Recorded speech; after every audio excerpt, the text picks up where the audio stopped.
আমি সিনেমা হলে দেখতে গেছি, দুর্গাপুরে আমাদের দেখলাম। Thank you. ওখানে 3 দিন চললো, আমি যেটা আমি অলরেডি ভাবছি একটা ভিডিও আলাদা করে করা উচিত। আগেও তোমার যখন হয়েছে সূর্যর ক্ষেত্রে যখন দেখেছি, এখন আবারও সেম 3 দিন পর আমি রিপিটে দেখতে যাওয়া ভাবলাম, আমি ভাবলাম যে আবার দেখি, নেই, শো নেই, আমি নেই এর কারণটা আমিও বলতে পারবো না। আর 3 দিন যে কোনো সিনেমার না, বাংলা সিনেমার ক্ষেত্রে একটা ওয়ার্ড অফ মাউথ বিল্ড হতে সময় লাগে। মানুষের একটা সিনেমা ভালো লাগছে, তার রিভিউ ভালো আসছে এবং সেটা দেখে মানুষ হল পর্যন্ত পৌঁছবেন, সেই সুযোগটা যদি বাংলা সিনেমাকে না করে দেওয়া হয় তাহলে তো বেশিরভাগ বাংলা সিনেমাই খুব ডিফিকাল্ট একটা সিচুয়েশনের মধ্যে দিয়ে যাবে, হয়তো মুখ টুকরে পড়বে।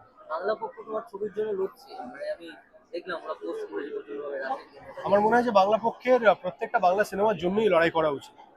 বাংলা ভাষা, বাংলা ভাষার সিনেমা, বাংলা ভাষার কালচার, এই সবটা যদি আমরা না বাঁচিয়ে রাখি, না সেলিব্রেট করি, তাহলে আমাদের আগামী প্রজন্ম হয়তো বাংলায় কথা বলবে না, বাংলা সিনেমা দেখবে না, বাংলা গান শুনবে না, বাংলায় কবিতা পড়বে না, এবং আমি বাঙালি হিসেবে সেটা তো কোনো মতেই চাই না।